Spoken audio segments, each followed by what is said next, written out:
So we have another stimulus plan, except this time it is from soon to be President Joe Biden, and his stimulus plan. And today's show, we're going to basically kind of break down what his proposal is.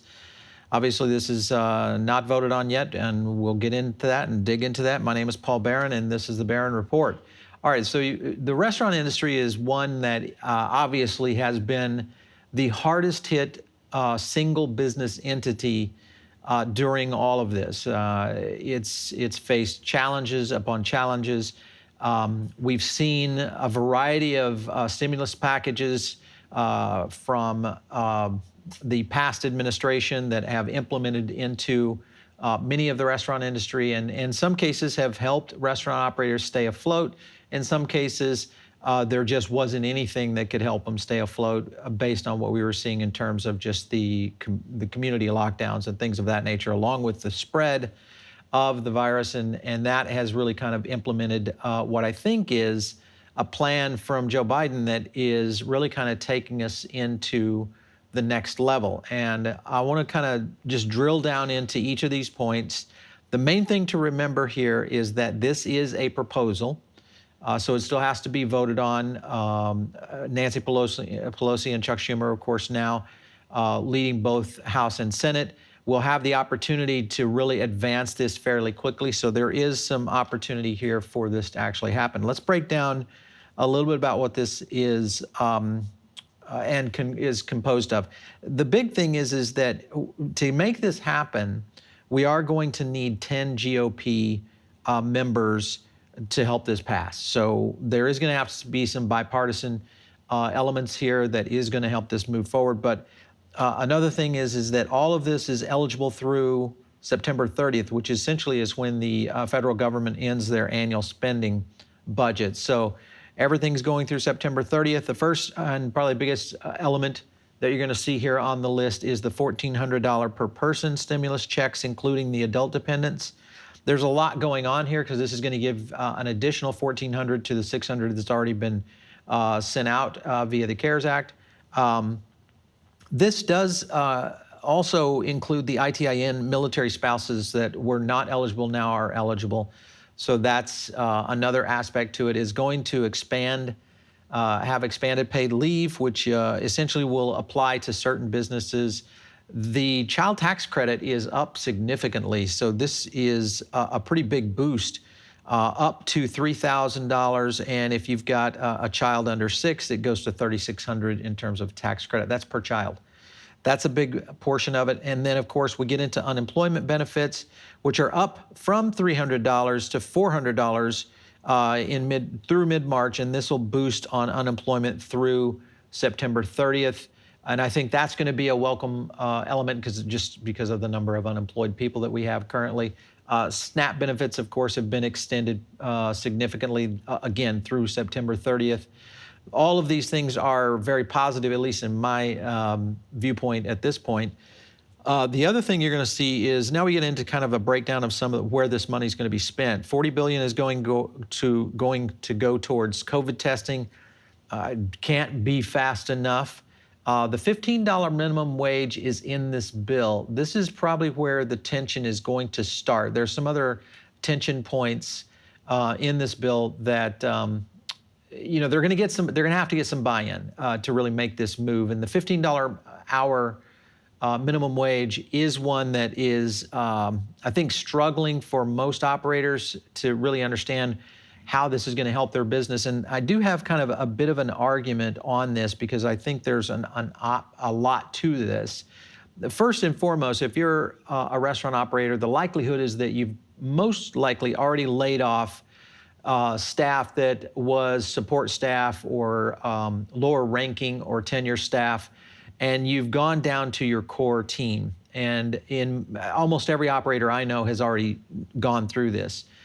To some extent. Now, obviously, you do have support staff, but with a $15 an hour implementation for minimum wage, I think this really changes the dynamic of how restaurant operators run their business economics here. And this is, you have to remember, the restaurant industry, you guys know this, you have been building off of decades of practices, business practices, that have been in place, whether it's the national minimum wage, and you've implemented it that way. You've factored in all these kind of things of how you're going to do business, and of course, part of that was that that was when people actually came into your restaurant. You weren't adjusting for takeout and delivery. Now all of that's changed in a matter of 10 months. We've had to pretty much readjust that.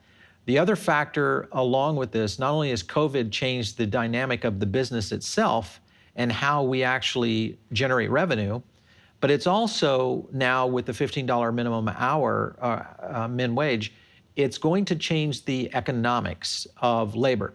And my point to this is, and though I am for the $15 an hour wage, the challenge I see is that we will see fewer and fewer entry-level workers making it into the workplace, which is going to separate the classes even further. And the restaurant industry has been, I would say, the #1 employer of first-time workers, people who are maybe not yet a citizen, people who don't have experience but are re-entering the workforce. I mean, there's so many different areas in which the restaurant industry opens up a gateway for these people. And in many cases, these are people who are living below the poverty line. These are people who are trying to just get a leg up and get moving in the right direction. And I think the $15 an hour wage, a lot of people might think that's going to help those people. I'm not sure that this is going to help the underprivileged when it comes to maintaining work. Because here's what's going to happen. The industry has already proven that you can regenerate your whole business economics of a restaurant and readjust how this is going to affect your sales revenue and your mix for the years coming. This could last forever. This could also change and change up our entire model of how businesses are done. But with a $15 min wage, you are going to be dealing with some scenarios, I think, that are going to change how restaurants operate. And there's a lot to that kind of gets going here. So I want to go back to our list here for a second, because this is, we kind of get into minimum wage and you can really dive deep. But the state and local is another big one that is going to hit basically, they've earmarked $350 billion for many of the states and local municipalities that have struggled. A lot of this will be going to Democratic states and governments. Whether or not this is another push point for the GOP, because that's been one of the things that the previous administration had pushed against not providing. And this is, of course, in the bill. So it may get carried through. Schools are going to get $170 billion. We're also going to see $20 billion going to public transportation. And I think that's a much needed thing. New York obviously is going to be one of the biggest recipients for this. The other thing that's kind of, I think, a great thing is the rental evictions are going to be extended. So you won't be able to evict a person all the way through September 30th. This is a huge advantage because we were kind of looking at the housing market that could eventually cause a bit of a disruption in the recovery if evictions were to become a thing. And now this has been put off through September. Of course, you are kind of kicking the can down the road. This will be interesting, and this includes, I think, both commercial and also individual rental evictions. Unemployment came in at over 900,000, and this is, or over 900, over 900K. They were going to implement additional. Creating community vaccine centers, that's another factor that is going to be, I think, a big thing in being able to kind of get to the next level. And here's the other one, ending the tipped minimum wage, huge issue in food service. Obviously, that's already been done through the most recent federal labor law that was implemented in December. So essentially, tipped wage is going to be pretty much a gone thing, where if you weren't ordering or maintaining at least a minimum wage, you would have to, in the old days, you would be able to get paid below minimum wage and then make tips on top of that. Now I think this is going to change the dynamic of how restaurant operators work on this. The challenge, and I think as you operators all know this, is that the likelihood is that the operational standards is going to have to take that additional labor cost and implement it into the cost of the menu items. And that, of course, is going to raise costs to the consumer. So I think we'll see limited or less tipping in that portion of it. So it's not necessarily going to be a windfall for the great servers. The other kind of argument of this is that you have two types of servers. You have kind of a general server, and then you have those professional servers who have been at it for decades. Completely different experience on those two people and those two types. Just like if you had any kind of business or service that you got from general business out there, you would have your premium companies that do certain things, and you have companies that do the same thing but maybe not at the level that a premium company would get. They make more. So that is going to be a challenge, I think, of keeping that group happy. The likelihood is I think we'll see some very high wages start to make their way into those servers, and we will see a price increase of menu items in the restaurant industry. And this is where I think a lot of this starts to play into a big fundamental shift in the unit and business economics of a restaurant. Pre-COVID, it was a lot of jobs. We were up close to 16 million jobs in the US, and the second largest employment base of any industry. That is no longer going to be the case. Even if this industry recovers, the likelihood of the $15 minimum an hour wage, along with the tipped wage issue being addressed, this is going to change the labor economics for a restaurant. It just absolutely will, because profitability will be affected. The other thing is going to change this is the product mix and how it's going out the door, because a lot of this is now moving into takeout and delivery. So with all those kind of things approaching the industry, you are dealing with what could be a complete change in how the restaurant industry addresses this, and to stay profitable, which I think all of this results in a ton less and fewer jobs, meaning that we're going to see the best of the best in these industries, and we're going to see further separation of the classes. That is my concern mostly, and that has been kind of I would say the banner of the restaurant industry, is that we have been kind of that place. It's almost, we would take people in and help them begin their career, and I don't know that that's going to be an opportunity in the future based on these kind of scenarios. So that's probably the one thing that is most concerning to me.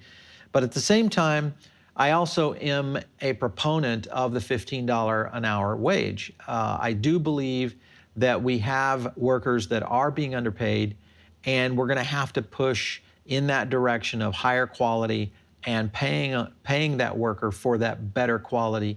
But I fear that it's going to put some pressures, as I said, on the people that don't necessarily meet those standards for being able to go to the next level. The other thing is there's some very cool things here that we're going to see, and that is extended up to 14 weeks of paid family leave. This will apply to certain kinds of companies. Likely we'll see some energy provisions in this bill. I didn't pick those up yet, but I can't imagine that we won't see some energy provisions in this bill. Earned income tax credit was, of course, boosted. There are some interesting things here. Additional small business aid, which is $35 billion earmarked. But I think from what it reads, it looks as though they're going to leverage this into about $175 billion in low interest loans to finance small business, much like what the PPP currently that's coming out in the CARES Act, literally going into effect this week. We'll have somebody on the show talking about how to take advantage of the second round, or maybe your first round of PPP, and how that applies to you. But this is going to be something that will most likely, well, it will be implemented through the SBA. Bloomberg seems to think there is going to be some clean energy investment triggers on this. It'll be interesting how that's applied.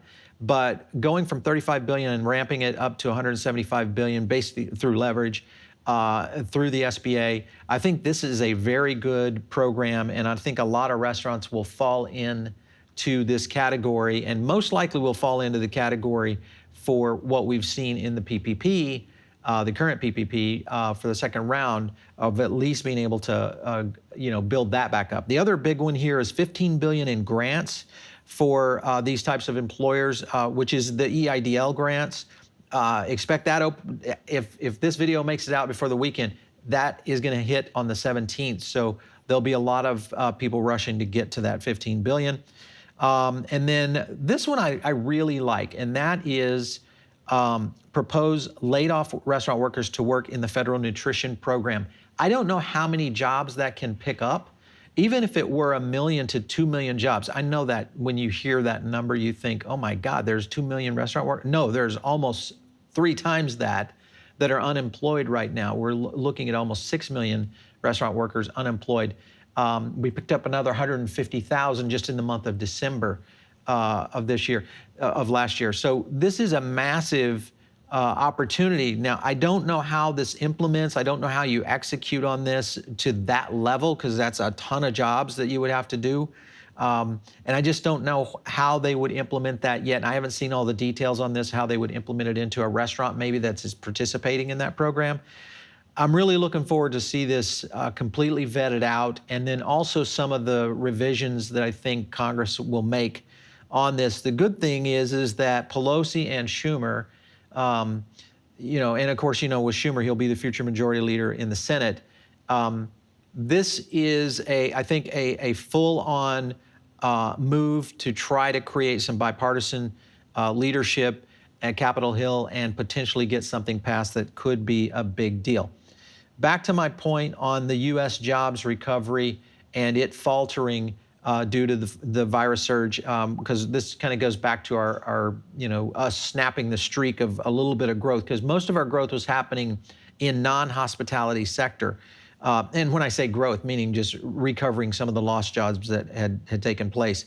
But this falling off the cliff that we had, and then the small resurgence, and then in December, the U.S. economy lost 140,000 workers in December, marking its first drop since April, and that one hurt. The U.S. labor market shows that this was mostly restaurant industry jobs and hospitality worker jobs. So this is a problem because the weakness has kind of been concentrated in the restaurants and bars and other businesses that obviously have been hit hard by the pandemic. I don't know how far this goes or if it continues to fall when we look at January, because January, you have to remember that the restaurant industry, this is the downtime of the restaurant industry in terms of when revenues are coming in. And in most parts of the country right now, it's very cold. So there's no outdoor dining, which restricts a lot of operators in many states. And that in itself is probably going to add to what we've seen. And, make sure, I'm going to put a link in the comments or in the video below, but there is a video that we had just done on our winners and losers for 2021. And I was with Fred LaFranca. We had a chance to kind of talk through some of these kinds of things, because this is something that, as we see the industry kind of moving to the next level, how will it fare in the next few months? I think this is the time in which we'll see additional stuff. We may not see the light of day until April or May, maybe really May, and be able to see some job numbers come back. So that all said, whether you are for or against this plan, hopefully you can pull out some things within this plan that you can support, get a hold of your local congressman or representative, and voice your opinion, what you like, what you don't like. So they need to be armed with how to be able to get this plan through, or in some of your cases of how they should be opposing this plan. If you're in the industry, I want you to really kind of think about this, because this is something that I fear a lot of operators are maybe against this plan. I look at this from an economic standpoint, and I think of the issue that the industry itself is changing. And because the industry is changing, it's kind of like the automotive industry right now. There's a lot of force from the internal combustion engine cars that are still moving in that direction. And then you have someone like Tesla who's really innovating and re-engineering what we're going to be dealing with in transportation. I think food is in that space right now. And I think all of you operators need to sit down, reconsider, rethink your strategy of how you're going to move forward. It's probably going to be a lot less employees, It's probably going to be moving toward omni-channel, and I think we are going to be dealing with a completely different economic model for the restaurant industry going forward. And unfortunately, I don't see it as large as it ever was with this new these new programs in place. So you just have to kind of understand these are the rules, or potentially going to be the rules of what we're going to operate on as a capitalist society. And we have to adjust to those kinds of things and do business the best way we know how to stay in business. And if we can do that, you know, the winners are going to win and the losers are going to lose. And that's kind of business in general. So hopefully this isn't a downer. Hopefully this is a good thing for you. I look at this, I think it's a great positive move. Actually, I was kind of impressed with Joe Biden's first, maybe not official, but his first true push to try to get something moving. I like it. I think there are some opportunities here for business. I think there's some opportunities for the people who are hurting right now. And I think this is a good bill. Hopefully we can get this through the Senate and the House quickly. Stay tuned right here on the Barron Report. We'll make sure and give you as much update information as we can. If you want to reach out to us, hit us at producer@foodabletv.com. If you have any comments, hit me up on Twitter @Paul Barron. We'll catch you next time right here on the Barron Report.